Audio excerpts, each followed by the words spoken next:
Yeah, it's bigger. That's controlling the information about you. Right. No, anonymous is anonymous is to be able to do stuff. Basically, ownership of your own information. That sounds good. Yeah. Ownership of identity. Let's call it that. Identity ownership.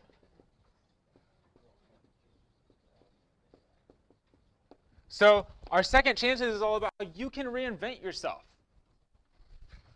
What's another contention that we'll have? I have a sort of a question that goes back to the identity ownership. Sure. Do you own your identity when you use someone else's service to broadcast it out there to everyone? Because at that point, you've made your identity available. I mean, the internet is around a billion bytes, however many users. You've technically made that identity available to all those other people. Do you really still possess the right to that? So that is the substance of the debate at this level, right? And what's the argument going to be back here? And maybe that's, I think you just hit on what the argument is, which is that this is the public square. So if I am walking into a room or I'm walking to the grocery store, can creepy dude, take photographs and be like this to me all through the store if he wants to? I don't know. That's kind of what we're saying. So that's the difference is, yeah, you're online, but maybe being online is just like walking into the town square. That doesn't mean everything's stored forever and people are recording every movement that you make. That's kind of creepy. Yeah. I just want to say on that point, okay, this kind of annoys me when people say, oh, well, you use the internet, therefore it's your own fault when you have your information stolen. Right. That argument is like basically saying, well, you put your money in a bank, so when it got robbed, it's really your own fault. Yeah, yeah, yeah.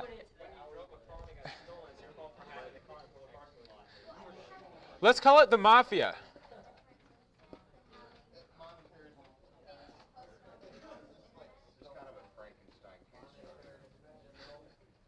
Yeah. Okay, I'm going to put this as our last contention because this isn't really the point. It's part of the point.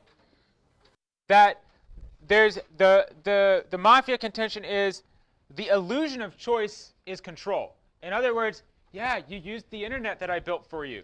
Therefore, you chose all implications of what I wish to do with the consequences of that choice. Yes?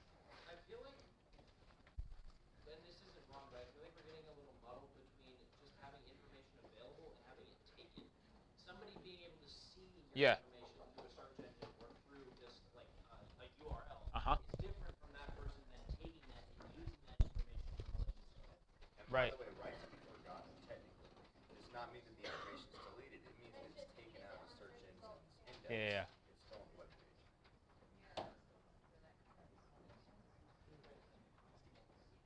I agree with you. Okay, let me get back to the point of all this. Now that we have a really concrete example, we're going to go answer, what's your name? Gabe. Gabe. We're going to answer Gabe's question with a red pen. You can't see red? But that means you can't see green also, right? Red. Where's purple? Maybe I have a purple in my bag. Sometimes I have purple. I have no purple. All right. We'll use blue. Again. We are 508 compliant. So where can the debate happen, he says? How do you challenge this? Here's our point. The debate can happen in so many different places and ways. It behooves you to be thinking this way so that you can strategically act in the debate. Example, the ability to be anonymous is not something to which you ought to be accountable. When you are choosing to be anonymous, you shouldn't have to be accountable in a very limited set of circumstances. It's not a great argument, but you're trying to link this argument to the value. Identity ownership. Whew, I love this. It's a question about Who is primarily accountable? The individual is accountable to own their own identity. Same thing. We're going to try to apply this to that value. Okay, that's one possible debate. The ability to be anonymous is more important than information. We don't disagree that accountability is important.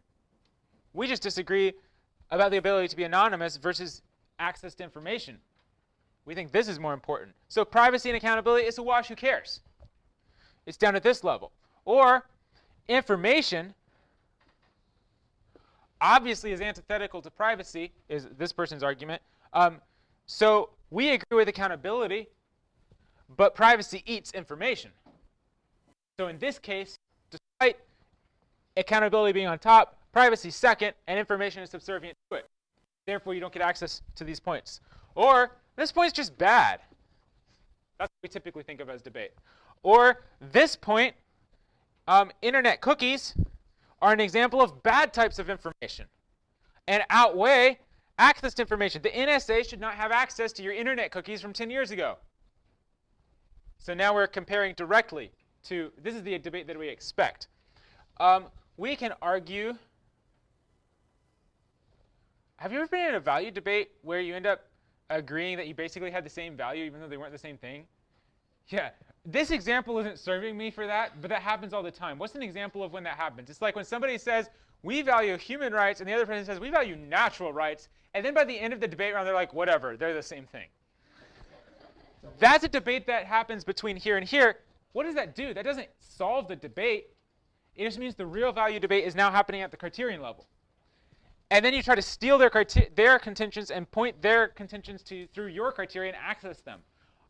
Or you try to say, this doesn't actually link. Information access is not important because it's simply being whole that's important. There's a lot of information that shouldn't be accessible. A lot of information is bad, scary, pernicious, wrong. Access to information is not a huge part of accountability. Only the right people need to have access, not broad arranging aspect. In fact, maybe just you need to have access. So your options as a debater are outweigh at any level. You could say second chances outweigh accountability if you felt like it. That's a really bad argument, but you could try it. So 1, you can outweigh at any level. 2, you can de-link at any level. That's this argument. 3, you can relink, steal the link. It's a turn. Turn the link. I'll put turn/steal. That's saying their point actually serves one of my points and works through it. You can. What else can you do? Is that it? The point is all of that can happen at any level. So when you are thinking a policy debate, now let's go to Middle East. Here we are at Middle East. What's a case somebody has on Middle East already? Like a case idea. Yeah, what's your case idea? Ban drones. In the Middle East? Yeah. Why? That's not a Middle East. They don't even use drones in the Middle East. Okay. Here's our value. Whatever. Whatever. No, it's fine. We're going to work with it. This is my expression of his case, not his expression of his case. Okay? So if it sounds silly, it's me, not him. There's life, and then there is, no, our criteria to our value of life has to do with the separation of who's taking it. There's a huge difference between taking it on a video game monitor and me face-to-face slitting your throat. That's difference. Huge difference. We're going to say eye to eye,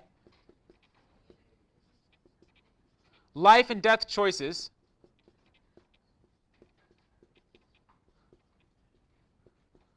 are a criteria to preserving life in quasi-war. Okay, if we're all as a scale land battle, fine. That's a different case. But when we're talking quasi-war in other countries for quasi-enemies that aren't nation states, this is our criteria. And then we say,